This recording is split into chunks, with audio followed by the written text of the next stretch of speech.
أعوذ بالله من الشيطان الرجيم. بسم الله الرحمن الرحيم.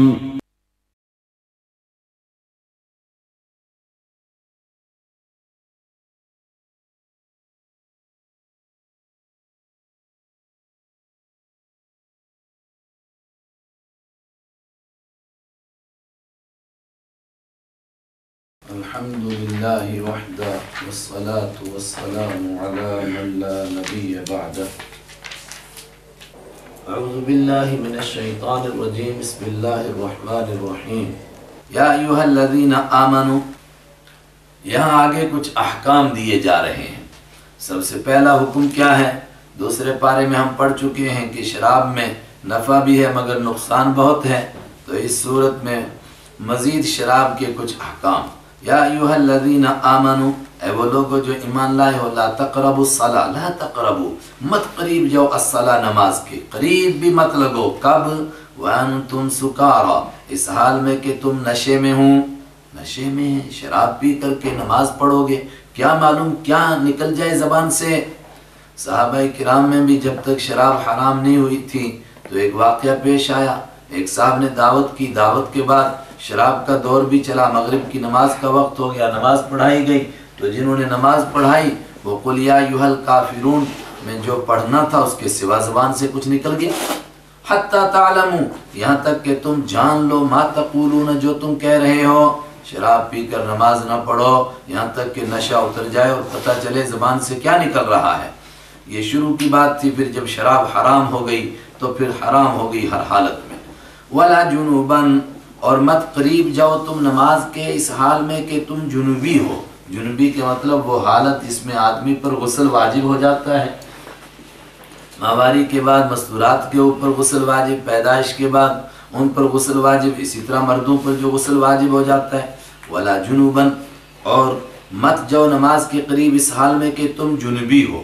الا عابری سبیل، مگر یہ کہ تم کراس کرنے والے ہوں، سبیل، راستے کو. عابر، عبور کرنا، پار کرنے والے ہوں، عبور کرنے والے ہوں راستے کو، مطلب تم مسافر ہوں. تو تب بھی نماز کے قریب مت جاؤ. اگر تم جنبی ہو اور مسافر ہو تو نماز کے قریب مت جاؤ. اگر مسافر ہو تو کیا کریں؟ وہ نیچے آ رہا ہے مسافر کا حکم. آگے کیا کرو کہ پھر اگر غسل کے لیے پانی نہ ملے تو تیمم کر لو، اور اگر پانی ملے تو حتی تغتسلوا، یہاں تک کہ تم غسل کر لو. جنبی ہیں اور مسافر ہیں تو حکم آگے آ رہا ہے، ورنہ اگر جنبی ہیں اور مسافر نہیں اور پانی مل رہا ہے تو حتی تغتسلوا، یہاں تک کہ تم غسل کر لو. دو باتیں ہوئیں. شراب پی کر نماز کے قریب نہ جاؤ، حتی تعلموا ما تقولون، اور جنبی ہونے کی حالت میں نماز کے قریب نہ جاؤ، حتی تغتسلوا، یہاں تک کہ تم غسل کر لو. لیکن اگر کوئی بیمار ہے، وَإِن كُنتُم مَرْضَىٰ، اور اگر تم بیمار ہوں، غسل کرنے کی سکت ہی نہ ہو، او علی سفر، یا تم سفر پر ہوں جس کا بھی ذکر آیا، او جاء احد، یا آیا ہو تم میں سے کوئی، منکم، تم میں سے، من الغائط، پست جگہ سے. اشارہ ہے کہ کوئی باتھ روم سے ہو کر کے آیا ہے. اب باتھ روم سے اس طرح کے لفظ چونکہ اس کو سننے میں ذرا شرم سی آتی ہے تو غائط کا لفظ استعمال کیا. پست جگہ سے آیا ہو، کیونکہ جب بیت الخلا گھروں میں نہیں تھے تو کوئی پردے کی جگہ اسی طرح کی انسان تلاش کرتے تھے.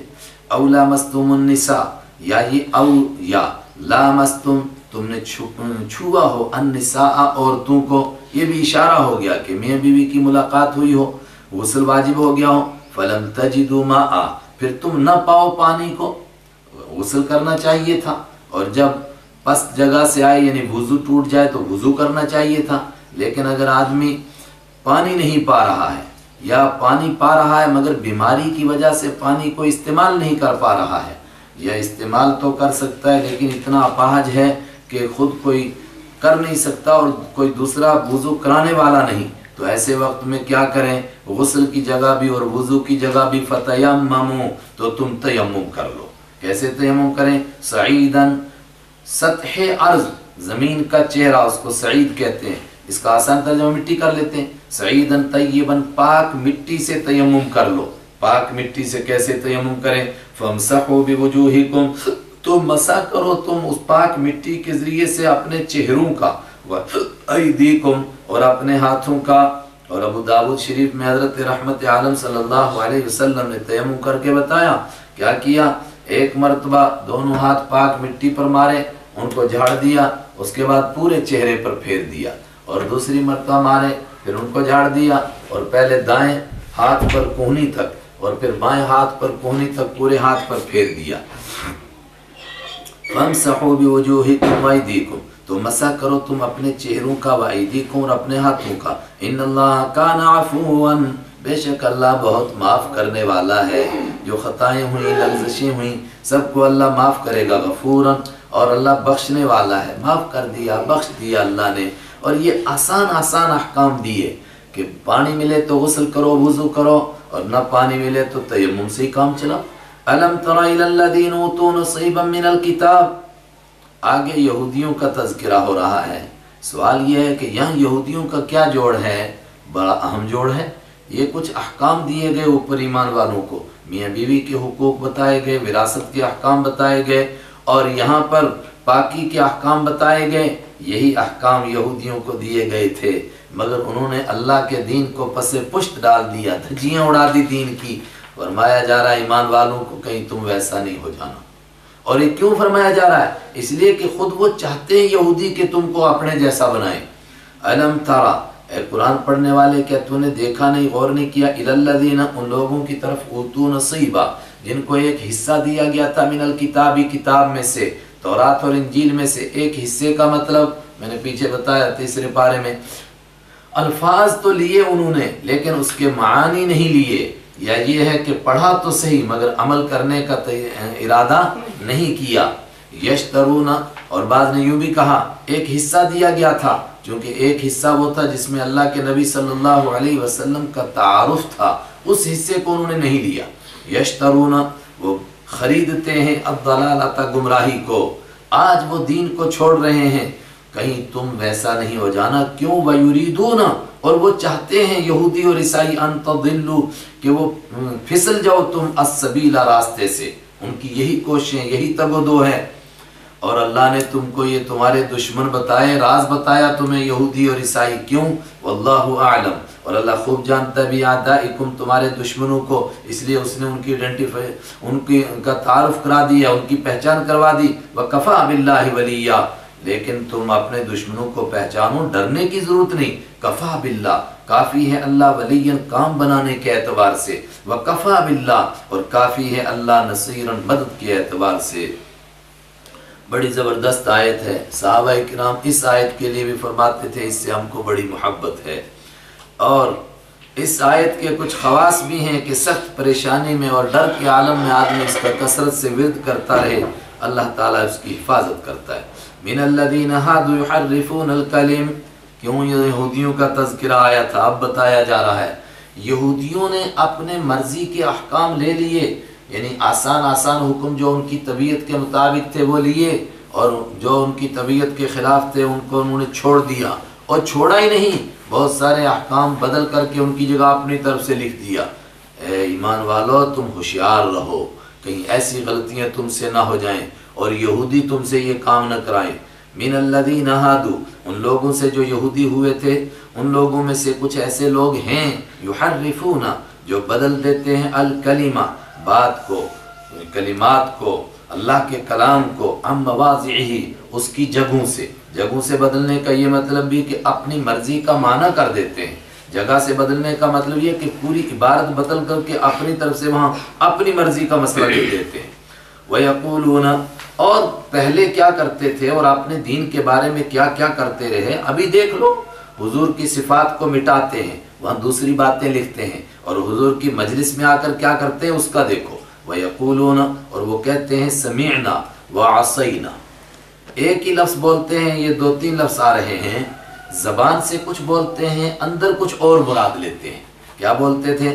اور وہ کہتے ہیں، سَمِعْنَا وَعَصَيْنَا، ہم نے سنا اور ہم نے نافرمانی کی۔ اب ظاہری طور پر اس کا معنی لیتے تھے کہ جناب ہم نے آپ کی بات مان لی اور آپ کے خلاف کوئی بھی کچھ کہے گا ہم اس کی بات نہیں مانیں گے، لیکن اپنے اندر ایک دوسرے کو آنکھیں مارتے تھے، کہتے تھے مطلب ہے کہ سنیں گے تو صحیح مگر مانیں گے نہیں، جب موقع ملے گا تب ڈنک ماریں گے۔ یہ ہیں یہودی۔